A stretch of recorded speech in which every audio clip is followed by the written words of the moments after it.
नमस्कार दोस्तों, धर्म रहस्य चैनल में आप सभी का एक बार फिर से स्वागत है। आज मैं जो एक विशेष प्रकार की शक्ति के विषय में बात करने जा रहा हूँ, इसको हम एक ऐसी योगिनी के नाम से जानते हैं जो कि माहेश्वरी पराशक्ति योगिनी के नाम से जानी जाती हैं। इसके अलावा माहेश्वरी शक्ति से कैसे संबंध है, माहेश्वरी जो लोग हैं उनका क्या इतिहास है और ये साधना कैसे की जाती है, इनका नाम ऐसा क्यों है, सारी बातों के विषय में आज हम लोग चर्चा करेंगे। तो सबसे पहले हम लोग ये जानते हैं कि माहेश्वरी आती कहाँ से हैं, रूप मंडना इनका क्या है और इनकी जो योगिनी शक्ति हैं वो कैसी हैं। तो मंत्र आता है, माहेश्वरी प्रकृतव्या वृषभास न समस्थिता कपाला शूला खटवांग वरदा च चतुर्भुजा। माहेश्वरी माता भगवान शिव की शक्ति हैं।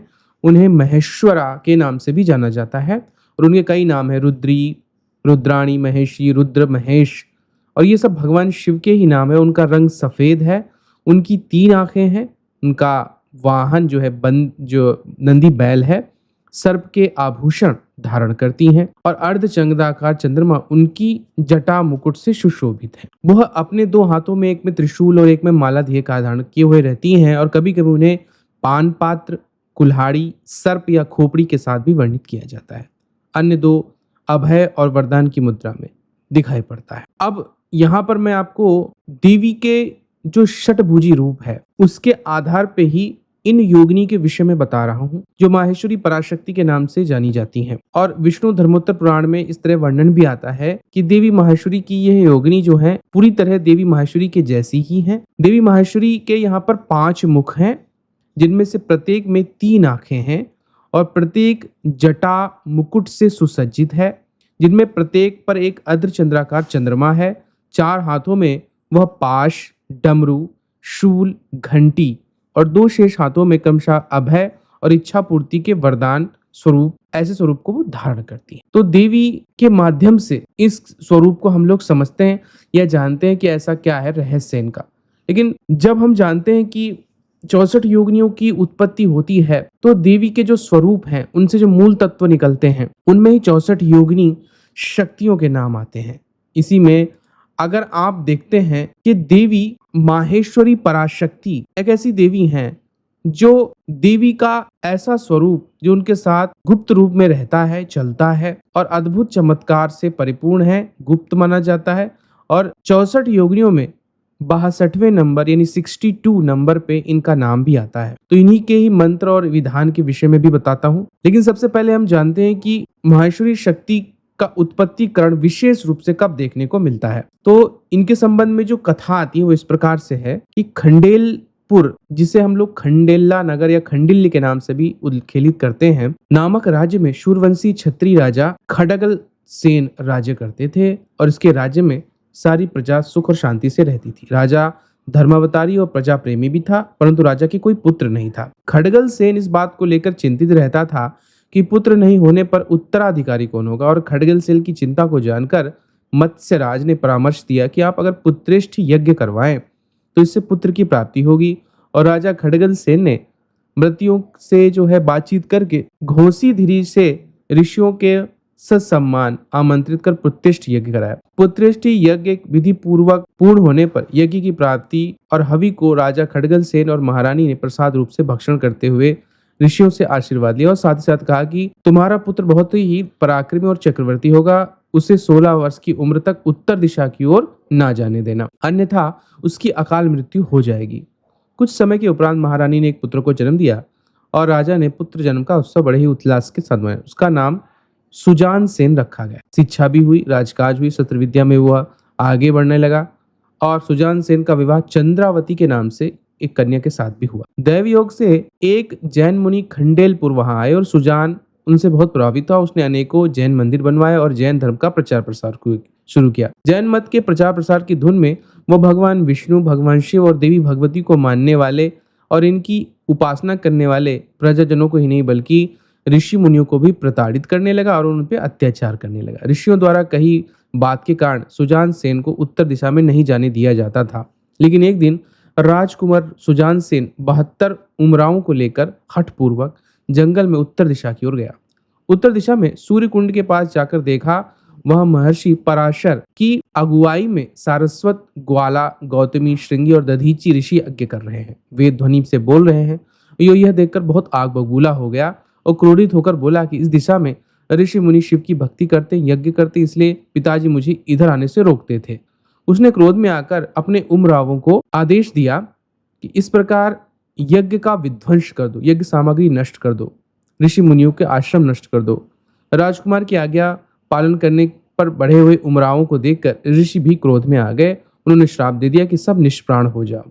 श्राप देते ही राजकुमार सहित 72 उमराव निष्प्राण और पत्थरवत बन गए। यह समाचार जब राजा खड़गल सेन ने सुना तो उन्होंने भी अपने प्राण तज दिए। राजा के साथ उनकी 8 रानियां भी सती हो गई। राजकुमार की कुंवरानी चंद्रावती 72 उमरावों की पत्नियों के सहित रुदन करती हुई उन्हीं ऋषियों की शरण में गई जिन्होंने इनके पतियों को श्राप दिया। ये उन ऋषियों के चरणों में गिर पड़ी और क्षमा याचना करते हुए श्राप वापस लेने की विनती की। तब ऋषियों ने श्राप दिया और जब देवी पार्वती के कहने पर भगवान महेश्वर इनके प्राण शक्ति को प्रवाहित करेंगे तभी ही पुनः जीवित हो सकते हैं और दुष्ट बुद्धि इनकी नष्ट होगी। महेश पार्वती की प्रसन्नता का उपाय पूछने पर ऋषियों ने कहा, यहाँ निकट एक गुफा है, वहां जाकर भगवान महेश का अष्टाक्षर मंत्र ओम नमो महेश्वराय का जाप करो। राजकुरानी स्त्रियों सहित गुफा में गई और मंत्र तपस्या में लीन हो गई। उसकी तपस्या से प्रसन्न होकर भगवान महेश देवी भगवती पार्वती के साथ वहां पर आए और पार्वती ने इन जड़त्व मूर्तियों को देखा और अंतर्दृष्टि से सब कुछ जान लिया। महेश पार्वती के मंत्र जाप में लीन राजकुमार, रानी और उमरावों की स्त्रियों के सम्मुख जाकर कहा, तुम्हारी तपस्या से हम प्रसन्न हैं और तुम्हें वरदान देने के लिए आए हैं, वर मांगो। इस पर राजकुरानी ने देवी पार्वती से वर मांगा कि हम सभी के पति ऋषियों के श्राप से निष्प्राण हो गए, अतः आप भगवान महेश्वर से कहें कि वह श्राप विमोचन कर दें। पार्वती ने तथास्तु कहा और भगवान महेश की से प्रार्थना की और फिर भगवान महेश ने सुजान सेन और 72 उमरावों को प्राण शक्ति प्रवाहित कर उन्हें चेतन यानी जीवित कर दिया। चेतन अवस्था में आते ही सभी ने महेश और पार्वती का वंदन किया और अपने अपराध के लिए क्षमा याचना की। इस पर भगवान महेश ने कहा, अपने छत्रित्व के मद में तुमने अपनी शक्तियों का दुरुपयोग किया, तुमसे यज्ञ में बाधा डालने का पाप हुआ है। इस प्रायश्चित के लिए अपने अपने हथियारों को लेकर सूर्य कुंड में स्नान करो। इतना कहते ही सभी ने हथियार पानी में डाल दिए और वो गल गए। स्नान करने के उपरांत सभी भगवान महेश और पार्वती की जय जयकार करने लगे। फिर भगवान महेश जी ने कहा, सूर्य कुंड में स्नान करने से तुम्हारे पापों का प्रायश्चित हो गया है, तब तुम्हारा छत्रित्व भी पूर्व कर्मों की तरह नष्ट हो चुका है। तुम्हारा नया जीवन, इसलिए अब तुम्हारा जो वंश चलेगा, तुम्हारे वंश पर हमारी छाप रहेगी।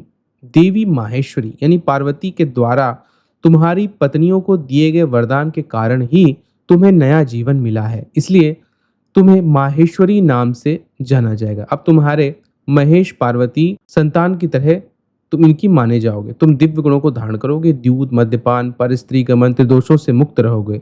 अब तुम्हारे लिए युद्ध कर्म निषिद्ध है। अब तुम अपने परिवार के जीवन यापन के लिए वाणिज्य कर्म करो। तुम खूब फलोगे, फूलोगे और इसी से तुम्हारी पहचान होगी। इस प्रकार सभी ने सपत्नीक महेश पार्वती स्वरूप को प्रणाम किया और भयमुक्त हो गए और यह कहा गया कि सर्व खलविदम मेवा है नान्य दस्ती सनातनम। संपूर्ण जगत में मैं ही हूँ, इस सृष्टि में कुछ भी मैं नहीं, तब भी मैं नहीं और मैं भी सृष्टि का आदि स्रोत हूँ। मैं ही सनातन हूँ, मैं ही परब्रह्म परमज्योति प्रवण रूपी युगल रूप धारणी हूँ। मैं नित्य स्वरूपा कार्य कारण रूपिणी और मैं ही सब कुछ हूँ। मुझसे अलग किसी का कोई अस्तित्व नहीं है।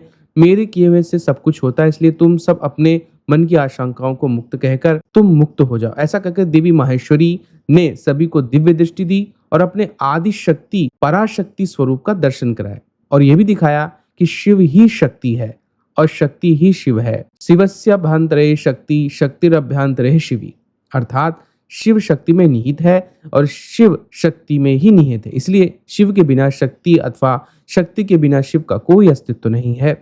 ये शिव शक्ति महाकाल और महाकाली, महेश्वर और महेश्वरी के नाम से जाने जाते हैं। वो कहती हैं कि मैं ही सृष्टि की उत्पत्ति, पालन और प्रलय करती हूँ। मैं ही अपने महास्वरूपों में संकल्पित हूँ। मैं ही आदि शक्ति हूँ। और तब सबने उनका प्रणाम किया और इस प्रकार भगवान महेश ने सुजान से कहा, तुम अपनी वंशावली को इस प्रकार रखो कि तुम्हें जागा कहा जाए, क्योंकि तुमको सब कुछ बातें बता दी गई हैं। तब इस पर जब श्राप से वो मुक्त हो जाते हैं तो भगवान महेश ने शिष्यों को कहा, आपको इन माहेश्वरियों का मैं गुरु पद देता हूँ। आज से आप माहेश्वरियों के गुरु हो गए, आपको गुरु महाराज के नाम से जाना जाएगा।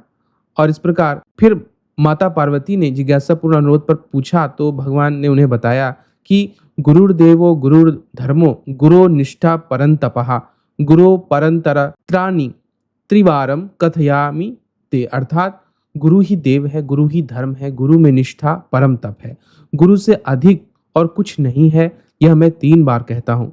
गुरु और गुरु तत्व को बताते हुए भगवान महेश ने कहा, गुरु मात्र कोई व्यक्ति नहीं है, अपितु गुरुत्व तो गुरु तत्व जो व्यक्ति के ज्ञान में समाहित है, उसे वैभव, ऐश्वर्य, सौंदर्य अथवा आयु से नापा नहीं जा सकता। गुरु उंगली पकड़कर नहीं चलाता, गुरु अपने ज्ञान से शिष्य के मार्ग को प्रकाशित करता है। चलना शिष्य को ही पड़ता है।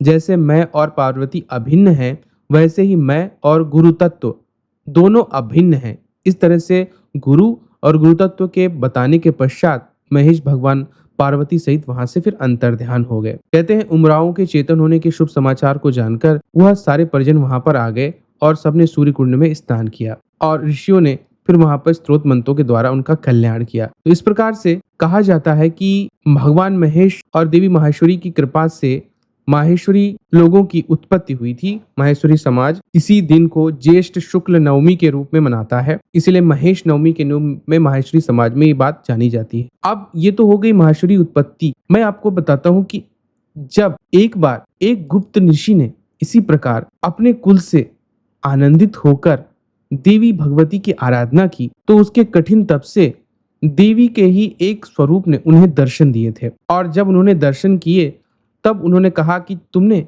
योगिनी रूप में मुझे प्राप्त किया है, इसलिए मेरा नाम माहेश्वरी पराशक्ति होगा और इसी रूप में तुम मेरे मंत्र का जाप भी करोगे।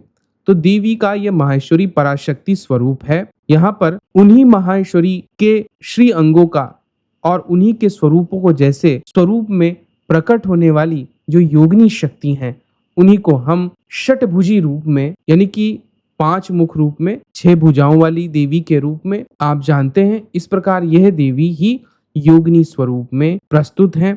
इनका महत्व बहुत ही दुर्लभ है। इनकी साधना करने वाले को सब कुछ प्राप्त होता है। इनकी साधना की विधि आप गुरु से प्राप्त करें।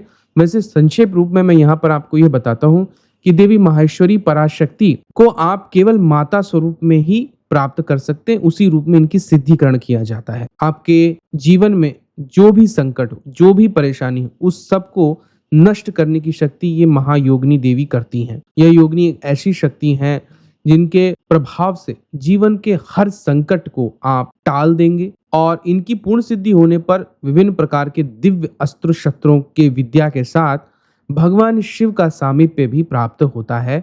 इसीलिए इनको बहुत ही दिव्य और दुर्लभ योगिनी के रूप में जाना जाता है। 64 योगिनियों में प्रत्यक्ष योगिनियों में 62वां नंबर इनका आता है, यानी 62वें नंबर पे इनका स्थान आता है और ये माहेश्वरी पराशक्ति के नाम से जानी जाती हैं। तो जो लोग पराशक्ति नाम से यह समझते हैं कि कोई और देवी हैं, बल्कि यह एक योगिनी शक्ति है जो कि देवी के मूल तत्व से आती हैं। इसीलिए अपने नाम या नामांतर के आगे पराशक्ति लगाकर मुक्ति प्रदान करने वाली और शिवलोक को दिलाने वाली योगिनी के रूप में जानी जाती हैं।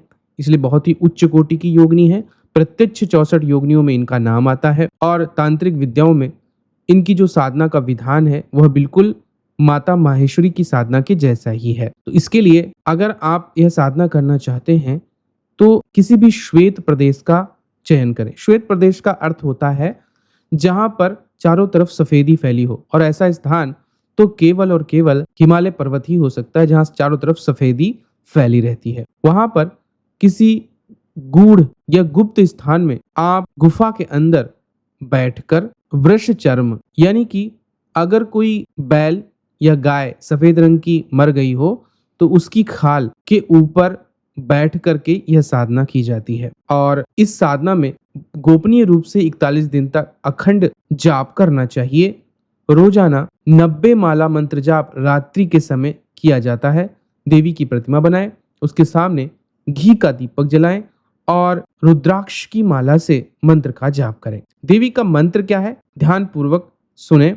मंत्र है ओम ऐं ह्रीं श्रीं श्री माहेश्वरी पराशक्ति स्वाहा। मंत्र को एक बार फिर से ध्यानपूर्वक सुने। ओम ऐं ह्रीं श्रीं श्री माहेश्वरी पराशक्ति स्वाहा। इस प्रकार से इन मंत्रों को के जाप से देवी को प्रसन्न करते हुए आप अपने गुरु से इसकी विधि पूछे, क्योंकि हिमालय पर गोपनीय रूप से की जाने वाली साधना है और दुर्लभ सिद्धियों को देती है, शिवलोक प्रदान करती है, माता माहेश्वरी का दर्शन भी करवाती है और देवी की पूर्ण सिद्धि पर आपको बहुत सारी दुर्लभ सिद्धियों की प्राप्ति होती है। तो इस साधना को जो लोग करना चाहते हैं अपने गुरु से परामर्श लें पूरा, और विधान पूरा विस्तृत रूप से जाने तभी करना चाहिए, क्योंकि ये गुप्त योगिनी है और बहुत ही शक्तिशाली 64 योगिनियों में आती हैं। आशा करता हूँ आज का यह वीडियो आप लोगों को पसंद आया होगा। आप सभी का दिन मंगलमय हो। जय माँ पराशक्ति।